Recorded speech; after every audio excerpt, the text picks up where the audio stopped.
بسم الله الحمد لله والصلاة والسلام على رسول الله صلى الله عليه وسلم. السلام عليكم ورحمة الله وبركاته. warkii hore war soo dhaaf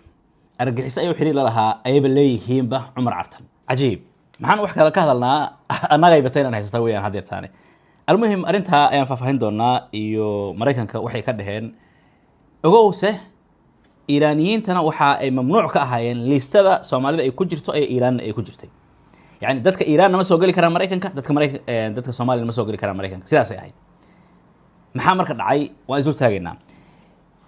ka hor nacam Cartan wuu yimid Cumar wuu yimid oo waa la soo dhaweeyay dawlad iyo shacab waa loo kacay waxaan aad ugu faraxsanahay run ahaantii nacamha geesinimadaasi kartidaasi iyo nacam annagu naga mid yahay in ay حتى دولتي وزيردي iyo maxaan ku dhahay agaasimayaashii iyo xildhibaanadii ay saf u soo galeen maamuuskaas aad ku weyn lagu soo dhaweeyay waxa sidaas oo kale ay qabsaday ama arinta ay qabsatay saxaafadda caalamka shalato iyo xalato maxaa dhacay saxaafadda yani caalamka dhan af carabi af ingiriis maxay af kale kulli way haysatay Soomaa gaal muslim way ka hadlayeen Soomaa maantana sidoo kale كلي مركا نوت iyo barwaaqo insha Allah taala iyo hormar ayaan u rajaynaynaa walaalkeen Cumar laakiin waxa soo kordhay waa the independence had arkaysaan waa CBN iyo Al Jazeera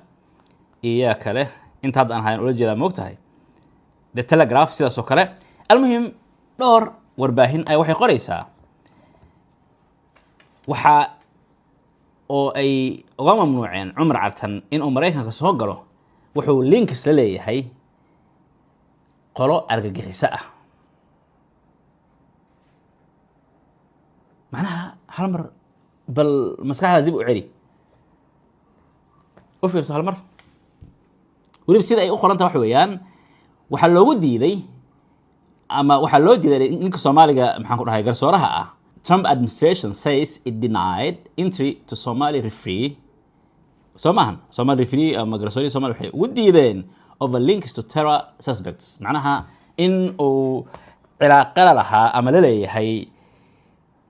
qolooyin argagixisa ah.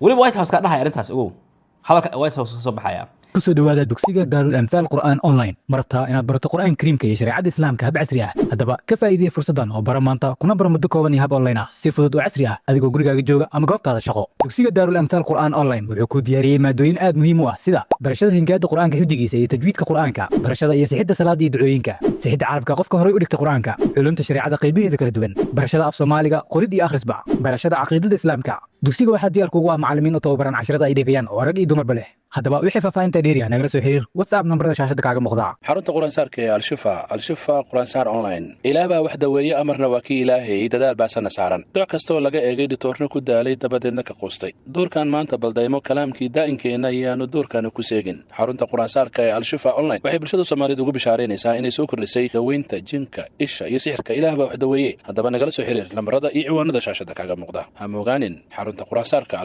Al-Shifa Qur'aansaar online marka shalato lama sheegin haba yaraatee bas waxa yani la soo saaray cidda taagan xuduudda waxay awood u leedahay inay go'aan qaadato una diido cidda ay u aragto in marka ayna u fasixin Mareykanka inay soo gasho intaas ayuu macnaha ahaa warbixintii laga soo saaray ugu dambeyn haddana waxa ay noqotay nacam maadaama dawladda Soomaaliya ay ku jirtay liiskan waxba khalad ahayd yaanihi inankan oo soo aaday yani saas oo kale almuhim yani waxay ahayd arin iska normal ah oo ah qoladan hore loogu diiday marka diidmadii hore una socotay sidaas ay ahayd laakiin maanta arin kala soo baxaysa waaba argagixiso xilli lahaa ninka Soomaaliyeed intaasoo waqti ah ku bixiyay sidoo isoo hormarin lahaa sida dabcan oo wadan kale oo maxaan ku dhahay kartidiisa ugu soo bandhigi lahaa asagoo aynan cidna dabcan markaasi dawlad aan ula jeedaaye ay soo macnaha wax barin oo ay soo saarin ilaahay u qadaray inuu awoodiisa ilaahay siiyay inuu isku soo saaro in sida isbaarada dhac loogu siiyo waliba istaanba xoogan oo jug lagu dhufto ma sahlana waxaan dareemi karaa kolley arrintan meel ay ka socotaba waan arkaynaa insha allahu tacaala laakiin ma sahlan hadalkaasi ahaan marka la fiiriyo macnaha sumcaddiisa mustaqbalka ayay xataa wax u dhimaysaa maxaa yeelay u fiirso shalay waa loo diiday waa la gardaraystay kada ayay ahayd laakiin haddeertaan cid walba inay dhahdo hayey ya argaxiso ah ya iyo wixii la midka ah اوكي. الفيفا تعلم جيدا ان امريكا تضع الصومال ضمن قائمه حظر السفر وتضم 19 دوله من بينها اليمن، ليبيا، السودان، ايران،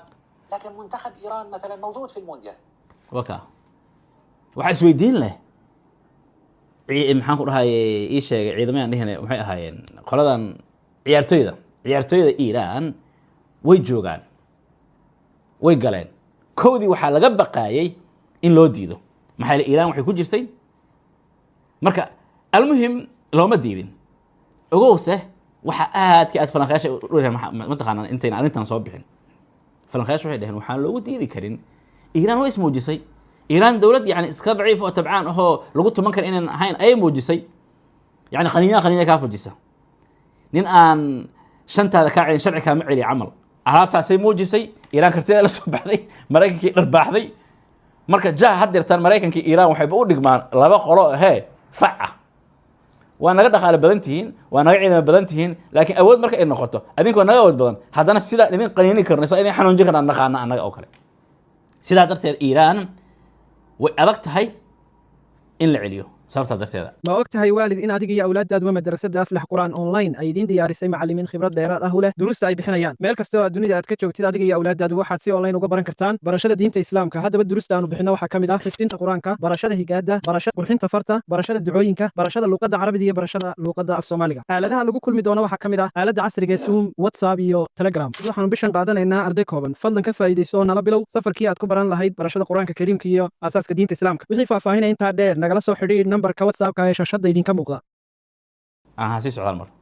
كيف؟ البعض يقول لك إيران قصتها مختلفة. لاعبون مثلا، الحكام غير اللاعبين والإداريين، الحكام لا بواكي لهم ولا جماهير، على العكس هم في وجه الملامة دائما.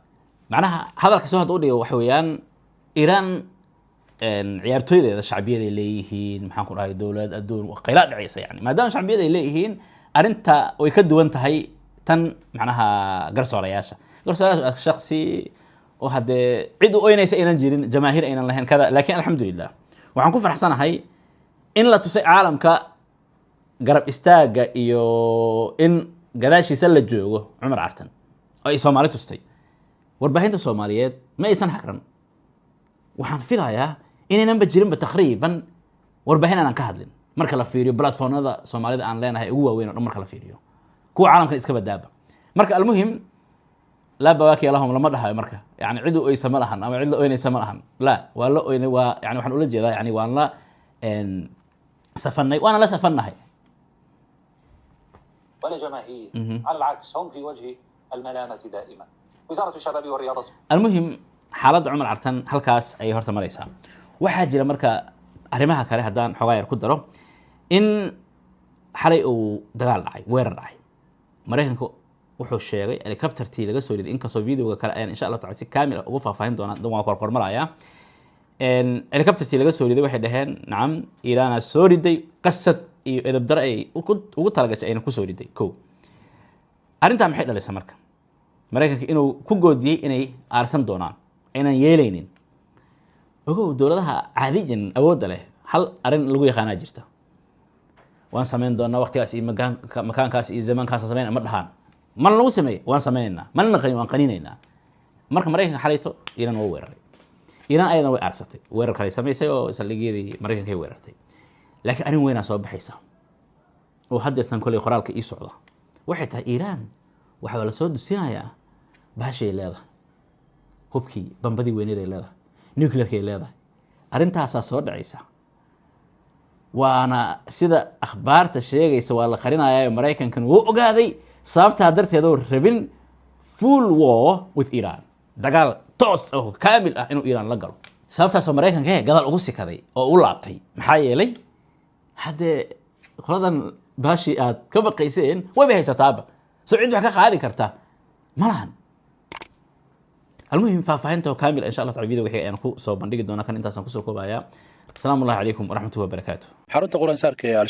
al-shifa quraansaar online ilaah baa wax daweeye amarna waa kii ilaahay dadaal baasana saaran doc kastoo laga eegay dhitoorna ku daalay dabadeedna ka quustay doorkan maanta baldaymo kalaamkii daa'inkeena ayaanu doorkana ku seegin xarunta quraansaarka ee al-shifa online waxay bulshada Soomaaliyeed ugu bishaaraynaysaa inay soo kordhisay daweynta jinka isha iyo sixirka ilaah baa wax daweeye haddaba nagala soo xiriir lambarada iyo ciwaanada shaashada kaaga muuqda ha moogaanin xarunta quraansaarka al-shifa quraansaar online kusoo dhawaada dugsiga Darul Anfal Qur'an online marta inaad barato Qur'aan Kariimka iyo shariicada islaamka hab casri ah haddaba ka faa'iidee fursadan oo bara maanta kuna bar muddo kooban iyo hab online ah si fudud oo casri ah adigoo gurigaaga jooga ama goobtaada shaqo dugsiga Darul Anfal Qur'an online wuxuu ku diyaariyay maadooyin aad muhiim u ah sida barashada hingaada Qur'aanka xifdigiisa iyo tajwiidka Qur'aanka barashada iyo sixidda salaada iyo ducooyinka sixidda carabka qofka hore u dhigta Qur'aanka culumta shariicada qaybaheeda kala duwan barashada af Soomaaliga qorid iyo akhrisba barashada caqiidada islaamka dugsiga waxaa diyaar kugu ah macallimiin u tababaran casharada ay dhigayaan oo rag iyo dumarba leh haddaba wixii faahfaahinta dheeriya nagala soo xiriir WhatsApp nambarada shaashada kaaga muuqda ma og tahay waalid in adiga iyo awlaadaadu madrasada aflax quraan online ay idin diyaarisay macallimiin khibrad dheeraad ah u leh duruusta ay bixinayaan meel kasta oo dunida aad ka joogtid adiga iyo awlaadaadu waxaad si online uga baran kartaan barashada diinta islaamka haddaba duruusta aanu bixino waxaa kamid ah xifdinta quraanka barashada higaada barashada qurxinta farta barashada ducooyinka barashada luqadda carabiga iyo barashada luqadda af Soomaaliga aaladaha lagu kulmi doono waxaa kamid ah aaladda casriga ee Zoom WhatsApp iyo Telegram waxaanu bishan qaadanaynaa arday kooban fadlan ka faa'iideyso nala bilow safarkii aad ku baran lahayd barashada quraanka kariimka iyo asaaska diinta islaamka wixii faahfaahin inta dheer nagala soo xiriir nambarka WhatsApp-ka ee shaashada idinka muuqda ma rabtaa inaad barato sida lacag xalaal ah looga sameeyo online ku soo biir dulmidi.com oo hel koorsooyin faahfaahsan oo kaa caawinaya inaad horumariso xirfadahaaga waxaan hadda u fududaynay dadkeena inay lacag ka sameeyaan internetka dulmidi.com waxay bilowday barnaamijka affiliate-ka halkaasoo aad ku kasban karto ilaa 30% commission adiga oo dadka kale u gudbinaya koorsooyinkeena ma jiro wax maalgelin ah kaliya iska diiwaangeli hel linkaaga gaarka ah si aad u bilowdo lacag samaynta ka mid noqo kuwa lacagta xalaasha ah ka sameeya internetka haddii aad u baahan tahay caawinaad nala soo xiriir lambarka ka muuqda shaashada qoraal ahaan ama cod ahaan hana soo wicin booqo dulmidi.com oo bilow lacag samaynta maanta